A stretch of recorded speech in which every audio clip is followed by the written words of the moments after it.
LED LCD TV repair में आज बताएंगे दोस्तों। जो बैकलाइट लगी होती है एलईडी एलसीडी टीवी में, अगर बैकलाइट सेक्शन काम नहीं कर रही है, छोटा मॉड्यूल आता है, उसको हम कैसे लगा सकते हैं, पूरा डिटेल आप लोगों को इस वीडियो में देखने को मिलेगा। यह जो मॉड्यूल होता है यह कितने वोल्टेज से लेकर कितने वोल्टेज तक आउट दे सकता है, इसमें इनपुट वोल्टेज क्या क्या हो सकती है, आउटपुट वोल्टेज क्या क्या हो सकती है, यह वीडियो आप लोग मिस मत करिएगा। अगर आप लोग यह वीडियो देख लेंगे तो आप लोगों को पता चल जाएगा बैकलाइट सर्किट नहीं काम कर रही है। यह जो मॉड्यूल होगा किसी भी इंच में यह लग सकता है, लेकिन इस मॉड्यूल का एक शर्त होता है, किस शर्त पर किस इंच के टीवी में हम लगा सकते हैं, पूरा डिटेल आप लोगों को इस वीडियो में देखने को मिलेगा। इसमें हम 12 वोल्ट से 25 वोल्ट सप्लाई देकर 35 वोल्ट से 85 वोल्टेज आउटपुट ले सकते हैं। लेकिन किस कंडीशन में हम ले सकते हैं, अगर कोई भी कंपनी का एलईडी एलसीडी टीवी है, कितनी कितनी इंच में यह लगा सकते हैं, किस हिसाब से इसमें हमको कैलकुलेट करना होगा। आप लोगों को थ्योरी भी दिखाएंगे और प्रैक्टिकल भी दिखाएंगे कैसे लगा सकते हैं। जो इसमें एम्पियर का सेटिंग होता है, कैसे एम्पियर सेटिंग कर सकते हैं। देखिए, कोई भी एलईडी एलसीडी टीवी होता है, जो बैकलाइट सेक्शन होता है, अगर उसमें आईसी खराब हो गई है, अगर जो स्विचिंग वाला मॉसफेट है अगर वह खराब हो गया है और मार्केट में नहीं मिल रहा है, तो जब बैकलाइट सर्किट को चालू करना होता है, अलग अलग प्रकार की मॉड्यूल का यूज करना होता है। टीवी के इंच के हिसाब से, बैकलाइट के पावर के हिसाब से अलग अलग मॉड्यूल यूज करना होता है। लेकिन आप लोगों को दिखाएंगे यह जो मॉड्यूल होता है, इस मॉड्यूल को हम कितनी कितनी इंच के टीवी में लगा सकते हैं, यानी किसी भी इंच के टीवी में लग सकता है। लेकिन इसका फंक्शन होता है, कैसे पता करना होगा। एलईडी एलसीडी टीवी में जो बैकलाइट की आउटपुट वोल्टेज होती है वह कितनी होनी चाहिए। जो बैकलाइट की वीसीसी सप्लाई अलग से आती है, उसमें 12 वोल्ट से 25 वोल्ट तक है, तब यह मॉड्यूल किस हिसाब से यूज कर सकते हैं और किस हिसाब से कितनी एम्पियर ले सकते हैं। जो बैकलाइट सर्किट है यह वोल्टेज कितनी ले सकती है, इस मॉड्यूल में जो एम्पियर सेट करना है उसको कैसे सेट कर सकते हैं, पूरा डिटेल आप लोगों को इस वीडियो में देखने को मिलेगा। चलिए देखिए अपने स्क्रीन पर। आप लोगों को अभी दिखाएंगे हम किस तरीके से यह जो मिली एम्पियर होगा इसको हम कैसे एम्पियर में कैलकुलेट कर सकते हैं, पूरा डिटेल आप लोगों को इस वीडियो में देखने को मिलेगा। मॉड्यूल जो होगा हम किसी भी टीवी के इंच में लगा सकते हैं, अलग अलग इंच की टीवी हो, कैलकुलेट करके लगाना होता है। यह किसी भी टीवी में लग जाएगा, लेकिन हमको पता होना चाहिए कि जो इसकी वीसीसी सप्लाई होती है और जो इसकी आउट सप्लाई होगी, यानी इस मॉड्यूल का जो आउट सप्लाई होगी क्या होगी, तब जाकर हम इस मॉड्यूल को लगा सकते हैं। इस मॉड्यूल को लगाने के लिए हमको पता होना चाहिए कि यह कितनी एम्पियर तक काम करेगा, जो वोल्टेज होगी यह कितनी आउटपुट वोल्टेज दे सकता है और कितनी इनपुट वोल्टेज होगी, उस हिसाब से यह मॉड्यूल हम किसी भी एलईडी एलसीडी टीवी में लगा सकते हैं। अभी आप लोगों को दिखाएंगे यह जो मिली एम्पियर है, जिसमें 30 मिली एम्पियर, 60 मिली एम्पियर,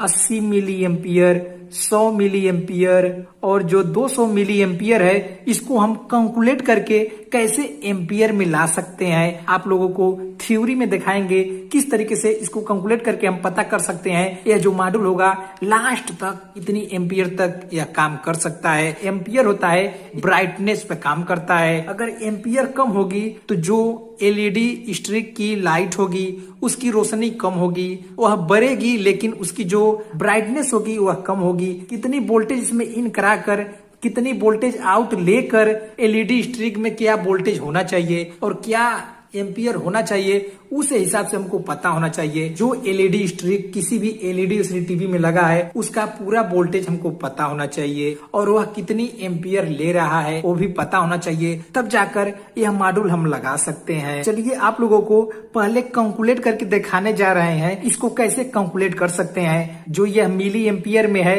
उसको हम एम्पियर में कैसे कैलकुलेट कर सकते हैं। चलिए देखिए अपने स्क्रीन पर। देखिए, बैकलाइट मॉड्यूल लगाने से पहले आप लोगों को पता होना चाहिए जो बैकलाइट स्ट्रिक होगी उसमें एम्पियर क्या हो सकती है। देखिए आपके स्क्रीन पर दिखाई दे रहा है, उसमें एम्पियर होती है, उस मॉड्यूल में मिली एम्पियर है। मिली एम्पियर को हमको एम्पियर में कैलकुलेट करके पहले देखना होगा। जो जो उसमें मिली एम्पियर है वह एम्पियर में कितना करंट होगा। देखिए उसमें जो है 30 milliampere, 60 milliampere, 100 milliampere, 200 milliampere, इस प्रकार से है। इसको हम मिली एम्पियर को पहले एम्पियर में कैलकुलेट कर सकते हैं। आप लोगों को इसका पहले सूत्र जानना होगा।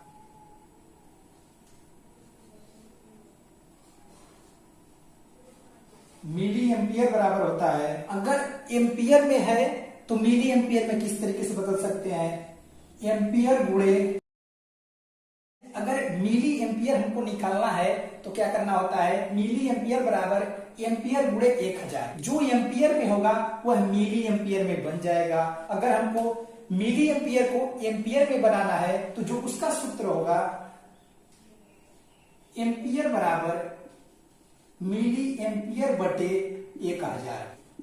अगर मिली एम्पियर में है तो हमको अगर एम्पियर में बनाना है तो जो उसका सूत्र होगा, एम्पियर बराबर मिली एम्पियर बटे 1000।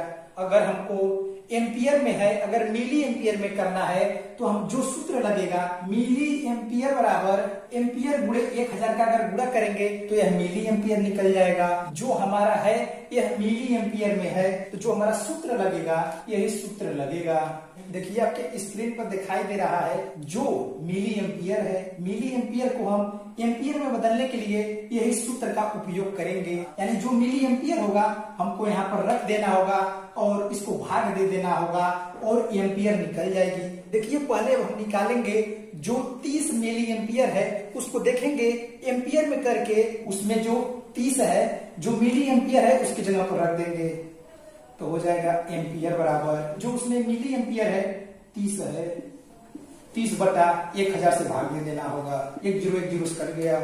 जब अगर हम 100 का भाग 3 में देंगे तो यह कितना आएगा, 0 0 कट जाएगा और 100 का भाग जब हम 3 में देंगे तो यह कितना आएगा, 0.03। यानी जो एम्पियर हमारा निकल के आएगा, एम्पियर बराबर 0.03। जो 30 मिली एम्पियर होगी उसका जो एम्पियर होगा 0.03 एम्पियर होगा। इस प्रकार से हम निकाल सकते हैं। मिली एम्पियर को एम्पियर में निकालने के लिए हमको यही सूत्र लेना होगा, एम्पियर बराबर मिली एम्पियर बटे 1000। 1000 का जब हम मिली एम्पियर में भाग दे देंगे तो हमारा एम्पियर निकल जाएगा। अगर हम इसी को एम्पियर को अब मिली एम्पियर में बदलते हैं तो देखेंगे कि जो मिली एम्पियर था वह मिली एम्पियर सेम हो जाता है कि नहीं। इसी एम्पियर को मिली एम्पियर में कन्वर्ट करेंगे, देखेंगे हमारा 30 आता है। अगर 30 आता है तो यह जो कैलकुलेट होगा हमारा ओके होगा। जो इसका एम्पियर आया है 0.03 आया है, जो इसका 30 मिली एम्पियर का जो एम्पियर आया है, एम्पियर बराबर 0.03 आया है। अब इसको हम मिली एम्पियर में कन्वर्ट करके देखेंगे। मिली एम्पियर बराबर होता है एम्पियर गुणे 1000, तो मिली एम्पियर बराबर जो एम्पियर होगा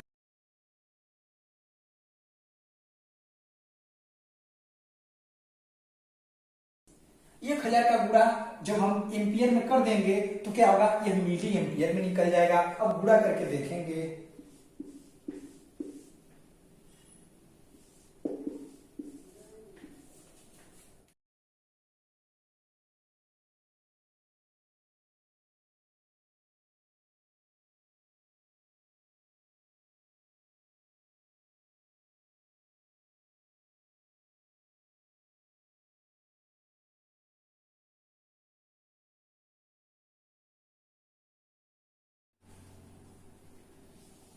अब जो दशमलव लगा होता है, जितने अंक पर दशमलव लगा होता है इसको हमको ले लेना होता है 1 2, यानी 2 स्थान पर हम दशमलव लगा देंगे। इस प्रकार से इधर का 0 कट गया, इधर का 0 कट गया, जो हमारा मिली एम्पियर आ गया, मिली एम्पियर बराबर 30 मिली एम्पियर आ गया। इस प्रकार से हम एम्पियर को मिली एम्पियर में बदल सकते हैं। यह बताना इसलिए जरूरी है क्योंकि बैकलाइट स्ट्रिप लगाने से पहले हमको उसका एम्पियर पता होना चाहिए। अगर हम बैकलाइट स्ट्रिप को जला देते हैं, हो सकता है कुछ दिन चले और कुछ दिन चलने के बाद जो उसकी बैकलाइट हो वह फ्यूज हो जाए। एम्पियर और वोल्टेज पर ही डिपेंड करता है कितने दिन तक चल सकता है। बराबर वोल्टेज और करंट नहीं मिलेगा तो वह बैकलाइट स्ट्रिप खराब हो जाएगी। इसलिए हमको यह एम्पियर पता होना चाहिए, कितनी एम्पियर हमको उसमें देना है और किस पर जंपर मारना है। जब यह एम्पियर पता चल जाएगा तो उस पर हम जंपर मार लेंगे। यह जो मॉड्यूल होगी इसमें जो VCC सप्लाई होगी इसमें हम 12 वोल्ट से 25 वोल्ट सप्लाई दे सकते हैं। लेकिन हमको उससे पहले जानना होता है जो एलईडी एलसीडी टीवी में जिसमें हमें यूज करना है उसकी वीसीसी सप्लाई क्या होगी, यानी जो बैकलाइट सेक्शन का अलग से वीसीसी सप्लाई होगा उसको पहले हमको चेक करना होगा। अगर 12 वोल्ट से 25 वोल्ट के अंदर है तब यह मॉड्यूल हम यूज कर सकते हैं। हमको आउटपुट वोल्टेज पहले नहीं देखना होगा। सबसे पहले हमको 12 वोल्ट से जो 25 वोल्ट इसकी वीसीसी सप्लाई होगी बैकलाइट की है तो यह मॉड्यूल हमको यूज कर सकते हैं। उसके बाद हमको आउटपुट सप्लाई उसका देखना होता है। अगर आउटपुट सप्लाई 35 वोल्ट से लेकर 85 वोल्ट तक है तो यह मॉड्यूल लग जाएगा। इस प्रकार से हम कैलकुलेट करके देख सकते हैं। और आउटपुट जो है 35 वोल्ट से 85 वोल्ट तक है तो यह मॉड्यूल यूज हो जाएगा। देखना होता है कि जो बैकलाइट स्ट्रिप लगी है उसमें पैरेलल है कि सीरीज है, उस हिसाब से कैलकुलेट करके पैरेलल होगा तो हम सीरीज में कर सकते हैं, अगर सीरीज में होगा तो पैरेलल में कर सकते हैं। उस हिसाब से हमको कैलकुलेट करके देखना होता है कि जो इसमें एम्पियर है एम्पियर को उस हिसाब से जंपर मारना होता है और उस हिसाब से यहाँ पर हम वीसीसी सप्लाई देकर आउटपुट ले लेंगे। अगर एम्पियर में प्रॉब्लम होगा तो जो एलईडी बैकलाइट होगी उसके ब्राइटनेस में प्रॉब्लम आएगी, इसलिए हमको इस एम्पियर को ध्यान देना होता है और उस हिसाब से हमको जंपर मारना होता है। इस प्रकार से हम कोई भी एलईडी एलसीडी टीवी में यह जो मॉड्यूल होता है एक कॉइल मॉड्यूल होता है इसको हम लगा सकते हैं। वीडियो ज्यादा लंबा हो जाएगा, आप लोगों को अगले वीडियो में दिखाएंगे प्रैक्टिकली हम किस प्रकार से इसे कैलकुलेट करके प्रैक्टिकली में वोल्टेज देख सकते हैं, एम्पियर देख सकते हैं, जंपर मारकर एम्पियर देखेंगे, आउटपुट में क्या एम्पियर निकलता है, पूरा डिटेल आप लोगों को दिखाएंगे कि किस हिसाब से इसे हम प्रैक्टिकली में कैलकुलेट कर सकते हैं। मेरा हर चीज पर वीडियो बन चुका है। यह वीडियो देखने के बाद आप लोगों को डिस्क्रिप्शन में लिंक दे देंगे, जाकर देख सकते हैं।